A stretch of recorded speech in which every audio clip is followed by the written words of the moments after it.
Sir नमस्कार जी। जी नमस्कार। Sir जैसे समाज ने आपको ये सम्मान दिया है, आप शिक्षक भी हो, कवि भी हो, समाज सेवी भी हो, समाज की ओर से आपको सम्मान मिला, जी एक बहुत बड़ी उपलब्धि है। समाज में सम्मान मिलना बहुत मुश्किल काम है। निसंदेह। तो आप इस विषय में क्या कहना चाहते हो? सबसे पहले मैं हरियाणा की हलचल यूट्यूब चैनल एवं आपके सम्मानित पत्र पंजाब केसरी का हार्दिक आभार व्यक्त करता हूँ कि आपने मेरी आवाज़ को, मेरे विचारों को लोगों तक संप्रेषित करने का कार्य किया। आप एक माध्यम बने। जहाँ तक सवाल कवि, शिक्षक और सामाजिक सरोकारों के तालमेल का है, ये सर जैसे आप समाज सेवी भी हैं, शिक्षक भी हैं, कवि भी हैं, इन चीज़ों को आप कैसे मैनेज कर लेते हो? इतनी चीज़ें एक चीज़ में समावेश होना बहुत बड़ी उपलब्धि है। मतलब एक ऑलराउंडर की तरह काम कर रहे हो आप। जी आपने ठीक फरमाया, क्योंकि शिक्षक का जो कार्य होता है वो बच्चों की ऑलराउंड डेवलपमेंट होता है, और वो हम तभी कर पाएंगे जब हमारी ऑलराउंड डेवलपमेंट होगी। बच्चों के अंदर केवल भाषण से, केवल बातों से उन गुणों को संचारित नहीं किया जा सकता। पहले उनको एक्टिविटी करके, खुद परफॉर्म करके दिखाना पड़ता है। इसलिए तीनों क्षेत्र, चाहे वो काव्य का हो, चाहे वो सामाजिक सरोकारों का हो, उन सब को खुद साध कर बच्चों के समक्ष उदाहरण पेश करना पड़ता है, और समय प्रबंधन के द्वारा ये सब चीज़ें संभव है।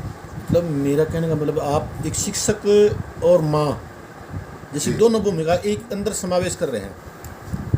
जो माँ सिखाती है वही शिक्षक सिखाता है। आपके अंदर तो दोनों रूप ही मौजूद हैं। बिल्कुल सही कहा आपने। वास्तव में शिक्षक एक माँ की भूमिका का निर्वहन नहीं करता है। जिस प्रकार एक माँ बच्चे के बोले बगैर भी उसकी भावना को समझ जाती है, उसी प्रकार एक शिक्षक भी बच्चे के बौद्धिक स्तर का मूल्यांकन करके उसके अनुसार अपना सब्जेक्ट मैटर, अपना अध्ययन अध्यापन की प्रक्रिया को आगे बढ़ाए, तो मैं समझता हूँ वो ज़्यादा प्रभावी रहती है। इसलिए एक शिक्षक माँ के रूप में, एक प्रबंधक के रूप में, एक फैसिलिटेटर के रूप में विभिन्न रूपों में कार्य करता है। जैसे पांचाल समाज से हैं आप। जी पांचाल समाज के लिए आप जो शिक्षा समिति में कार्य कर रहे हो, और आपने जो कुरुक्षेत्र में भी एक ऐसा आयोजन किया गया जो बच्चे कोचिंग सेंटर खोल के, ये आपकी कहीं से भूख या कोई ठेस से जागृत हुई है? देखिए, मैं एक शिक्षक हूँ और शिक्षक के लिए सभी समाज समान होते हैं, परंतु फिर भी कहीं जिस समाज में हम पैदा होते हैं उसके प्रति भी कर्तव्य का निर्वहन हमारा प्राथमिक दायित्व होता है। सर तो उस दृष्टि से पांचाल समाज, मैं समझता हूँ, शैक्षिक रूप से बहुत पिछड़ा हुआ है, और यदि हम एक एक यूनिट को उठाकर उसके लिए प्रयास करेंगे तो एक शिक्षक का उद्देश्य की उसमें पूर्ति होती है। तो इसलिए पांचाल समाज में शिक्षा की लौ को जगाने के लिए हम अपने स्थानीय स्तर पर भी जहाँ जैसा संभव अपने संसाधनों के द्वारा होता है प्रयास करते हैं। अभी ताज़ा आपको हरियाणा शिक्षा विभाग ने एक सम्मान दिया है, कार्य दिया है, उसके बारे में आप क्या प्रयास करते हैं? जी आपका प्रश्न बिल्कुल सही है। वो एक पद ना होकर वो एक दायित्व है।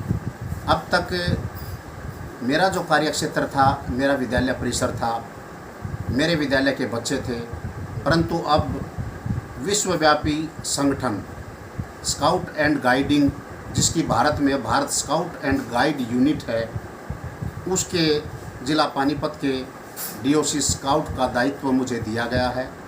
मैं प्रथमतः विभाग एवं अपने अधिकारियों का आभार व्यक्त करता हूं कि उन्होंने मुझे इस काबिल समझा कि मैं पूरे पानीपत में प्रत्येक विद्यालय में जाकर अपने विद्यार्थियों के चारित्रिक विकास के लिए, उनके बौद्धिक, सामाजिक एवं शैक्षिक विकास के लिए कार्य कर पाऊँगा।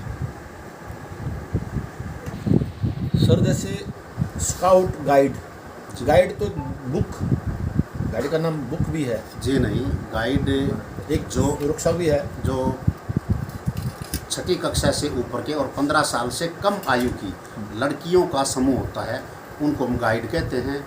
और उसी आयु वर्ग में जो लड़के होते हैं वो स्काउट होते हैं। ठीक है सर, थैंक यू।